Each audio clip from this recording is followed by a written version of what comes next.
Ewan, how are you? Please forgive me. No, you're all right. You're having a laugh. Yeah. Yeah? I wondered if maybe there was a film or a role in a film that you ever wished that you'd played. The only role I've really been offered, apart from ludicrous ones, when I first went to America, a guy called Hal Ashby, who's a great director, offered me the lead part in Harold and Maude, which is a great movie. And I couldn't do it because I was just breaking as a musician, and it broke my heart because the script was brilliant, and he was a great director. And they got Bud Cort to do it, who did a great job. And it's one of my favorite movies, so it's been downhill all the way from there, really. I think Godley and Cream once asked me if I would be interested in doing the Billy Bunter story. And for all you Americans in the audience who don't know who Billy Bunter is, I won't even tell you. All right. Roger Taylor. There you are, right in front of me. Hello, darling. Hello. I am. I'd like to ask you, how did you persuade John Lennon to get back on stage and sing? And did that lead to a reunion with Yoko? He made a record, an album called Walls and Bridges, and he asked me to play on a couple of tracks, one which was called Whatever Gets You Through the Night. And we made a sort of a deal where if the single got to #1, he would come and play live on stage with us somewhere. And the single did get to #1, so unfortunately he got railroaded into coming on stage, which I must say professionally was probably the most memorable evening of my career, because when he came on stage, and he had been on stage for a long time, and it was at Madison Square Garden in New York, which was kind of like his hometown, the audience gave him like a 15-minute standing ovation, which was so moving. And he was actually physically sick before he came on stage, and Yoko was there backstage, and that was the night that they got back together, and that's why I am Sean's godfather. So there's the story there.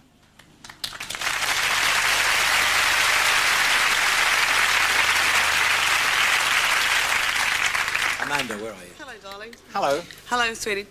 Speaking of Hollywood, you must have met a lot of Hollywood legends in your time. Groucho Marx, Mae West, Elvis. Pamela Anderson. Pamela Anderson. I'm not going down that road. Question is, did they live up to your expectations?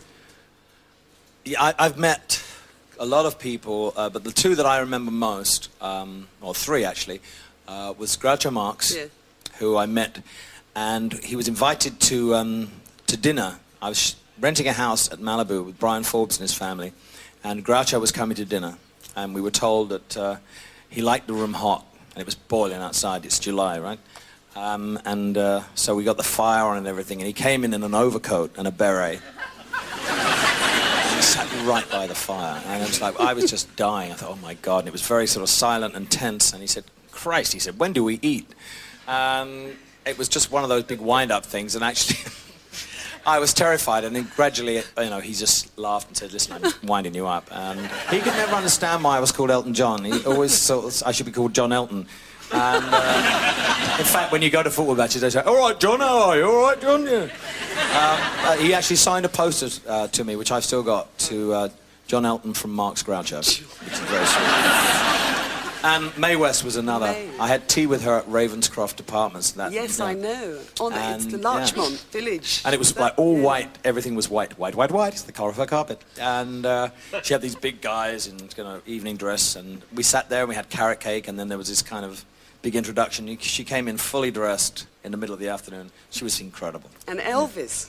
Elvis was kind of a disappointment because when I met him in Washington, he was like half dead already. There was just, it was...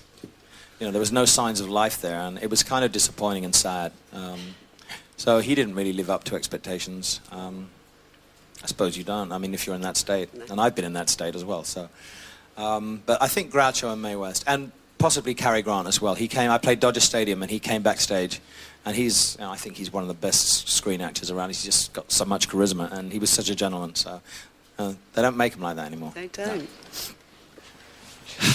Talking of people who aren't made like that anymore, I'm going to introduce someone who, perhaps in my business, people say, do you have a lot of friends in the business? Well, I have like 2 or 3, and I don't really hang out with people in the music business. But I think probably my dearest friends in the business, as it were, Trudy Styler and Sting. And